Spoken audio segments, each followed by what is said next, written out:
Assalamualaikum warahmatullahi wabarakatuh. Alhamdulillahirrabbilalamin. Wassalatu wassalamu ala asrofil anbiya'i wal mursalin wa ala alihi washabihi ajmain amma ba'du. Teman-teman yang dirahmati Allah Subhanahu wa taala, untuk kesempatan kali ini saya akan menyampaikan sebuah materi tentang akhlak dan krisis etika masyarakat modern.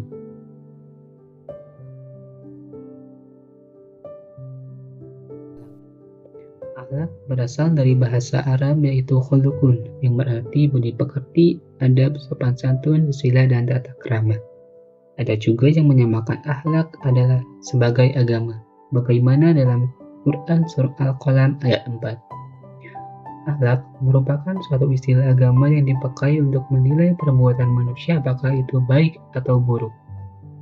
Sedangkan ilmu akhlak adalah suatu ilmu pengetahuan agama Islam yang berguna untuk memberikan petunjuk-petunjuk kepada manusia bagaimana cara berbuat kebaikan dan menghindari keburukan.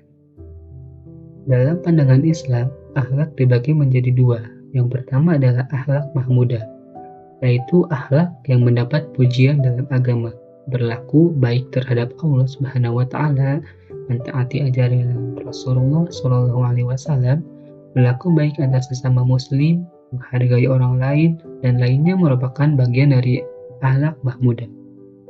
Yang kedua adalah akhlak mazmumah, yaitu perbuatan yang nilai buruk dalam Islam, seperti menyekutukan Allah dengan makhluknya, ingkar sunnah, dan lainnya.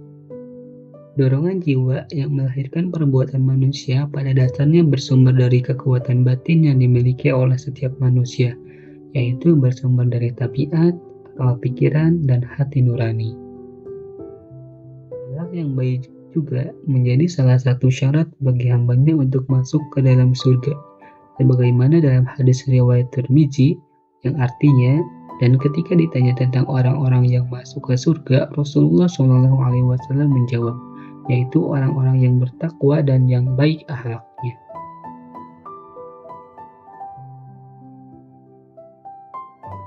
Secara bahasa, hedonisme berasal dari bahasa Yunani yaitu hedon, yang artinya kesenangan. Hedonisme adalah jenis ideologi atau pandangan hidup yang menyatakan bahwa kebahagiaan hanya didapatkan dengan mencari kesenangan pribadi sebanyak-banyaknya dan menghindari perasaan-perasaan yang menyakitkan. Hedonisme mengajarkan bahwa kenikmatan atau kesenangan merupakan tujuan hidup dan acuan dalam berperilaku dalam sebuah anggota masyarakat. Dalam paham hedonisme, kesenangan pribadi atau kelompoknya merupakan yang utama. Mereka tidak mempedulikan dengan perasaan atau kesenangan orang lain. Oleh karena itu, dapat dikatakan bahwa hedonisme merupakan pandangan hidup yang berdasarkan atas hawa nafsu. Menganut paham hedonisme disebut hedonis. Hedonisme sangat berhubungan dengan kekayaan, kenikmatan batin, kenikmatan seksual, kekuasaan, dan kebebasan.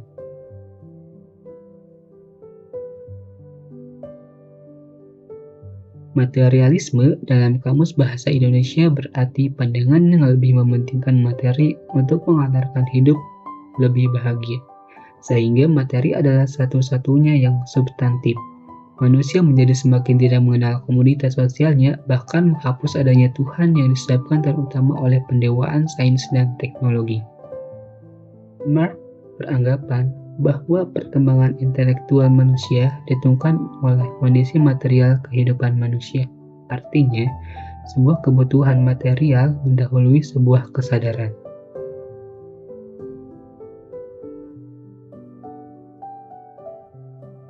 Pragmatisme merupakan sifat atau ciri seseorang yang cenderung berpikir praktis, sempit, dan instan. Orang yang mempunyai sifat pragmatis ini menginginkan segala sesuatu yang dikerjakan atau diharapkan ingin segera tercapai tanpa mau berpikir panjang dan tanpa melalui proses yang lama. Pragmatisme lebih memprioritaskan tindakan daripada pengetahuan atau ajaran serta kenyataan dalam hidup di lapangan daripada prinsip muluk-muluk yang melayang di udara.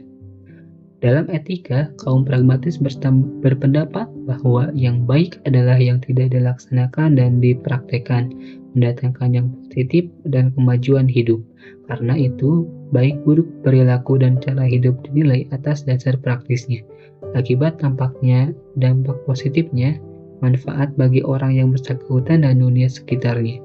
Usaha etis adalah mencari gagasan dan teori yang dapat dilaksanakan serta membawa akibat nyata dan positif dalam kehidupan. Di luar itu, usaha etis merupakan usaha yang sia-sia.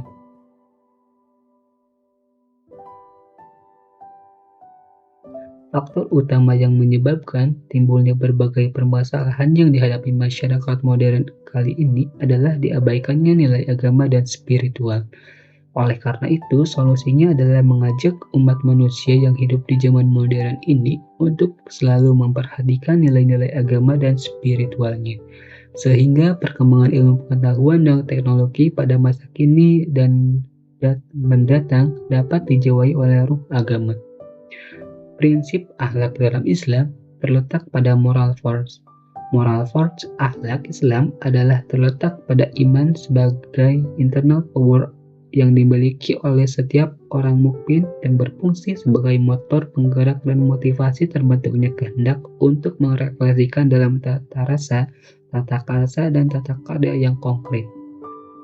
Iman dan akhlak merupakan dua rangkaian yang tidak dapat dipisahkan.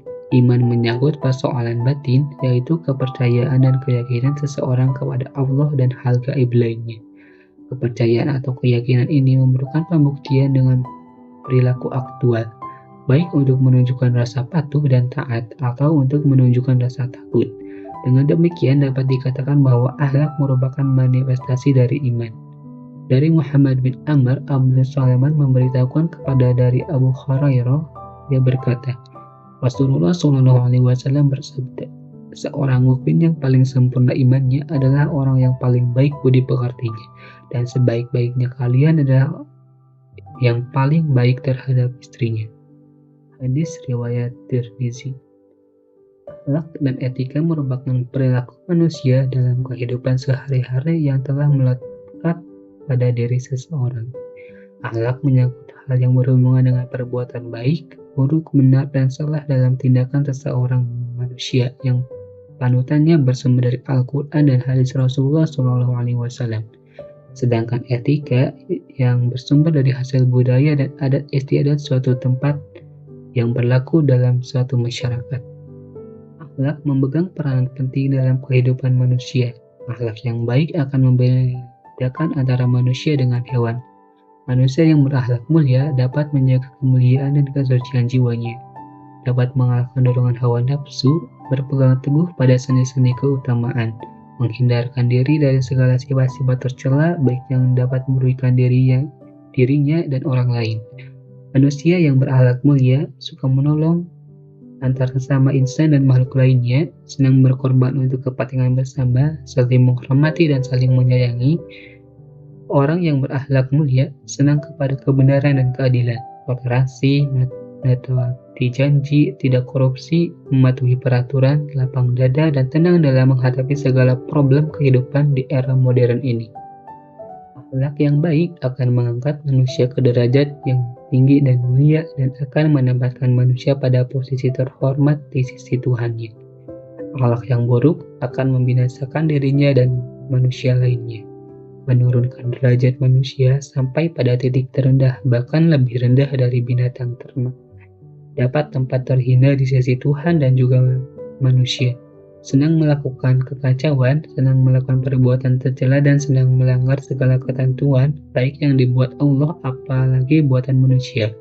Oleh karena itu, akhlak sangat begitu penting dalam setiap aspek kehidupan manusia.